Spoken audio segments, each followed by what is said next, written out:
গত 18ই নভেম্বর 2024 আমার প্রাণপ্রিয় শ্রদ্ধেয় শাশুড়িকে আমি হারিয়েছি। ওনার মৃত্যুর সংবাদ পেয়ে আমরা রওনা দিলাম ঢাকা থেকে রাত্রি 8টায়। উনি মারা গেছেন আসরের ওয়াক্তে, কিন্তু আমাদের পারিবারিক ঝামেলার কারণে আমার হাজব্যান্ডের মিটিং টিটিং শেষ করে আস্তে আস্তে রাত 8টায় আমরা রওনা দিলাম। এই যে আমার শ্বশুরবাড়ির এরিয়ার ভিতরে ঢুকে গেছি। এই যে দুই দিকে যত দূর পর্যন্ত চোখ যাচ্ছে এগুলো সবই আমার শ্বশুর শাশুড়ির নিজস্ব করার জায়গা।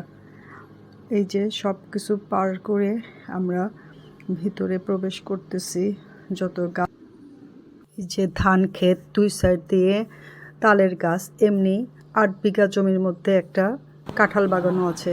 যাই হোক, ভিতরে ঢুকে দেখছি প্রত্যেকটা রুমে শয়ে শয়ে মহিলারা সব দোয়া আজকার করছেন।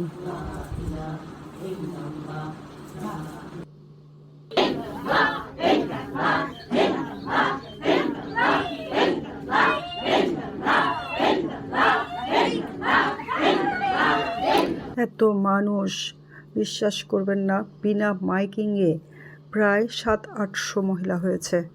সবাই শুধু একই কথা, আমরা কি হারালাম।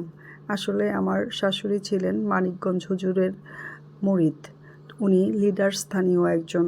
যাই হোক, আমি শুধু চিন্তা করছিলাম যে একটা মানুষ কতটা বুদ্ধি আর ধৈর্য হলে এতগুলা মানুষকে হেদায়েত করতে পারেন। মাশাআল্লাহ। ওনার কবর দেওয়ার পরে মিলাদ হয়েছিল, পরে কিছু তবারক বিতরণ করেছিলাম। বিশ্বাস করেন, মন খানিক গজা আনা হয়েছিল, লাস্টের দিকে সবাইকে ভেঙে ভেঙে দিতে হয়েছে। সুবহানাল্লাহ, এত মানুষের ঢল। আমার শাশুড়ি ভীষণ ভাগ্যবতী ছিলেন। উনি সোমবারের দিন আসরের ওয়াক্তে মারা গেছেন। যখন উনি মারা গেছেন, দেখেন ওনার কবরটা কি সুন্দর, মাশাআল্লাহ, চকচক করতেছে, মনে হচ্ছে মাত্র লেপে দেওয়া হয়েছে। অথচ আমার বাড়ির পাশেই একটা কবরস্থান আছে, প্রায় সময় দেখি কবর খুঁড়তেই কবরগুলো ভেঙে যায়। সেগুলো বাঁশ দিয়ে, বিভিন্ন গাছ টাছ দিয়ে, ঢিকা দিয়ে ঠিক করে।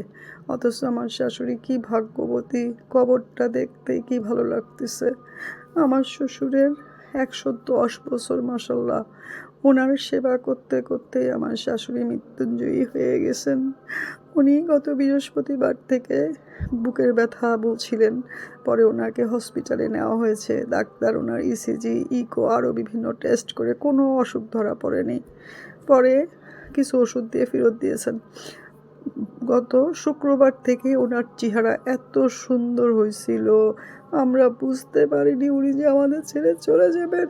এই যে একটা মসজিদ, পাশে হুজুরকে থাকার জায়গা।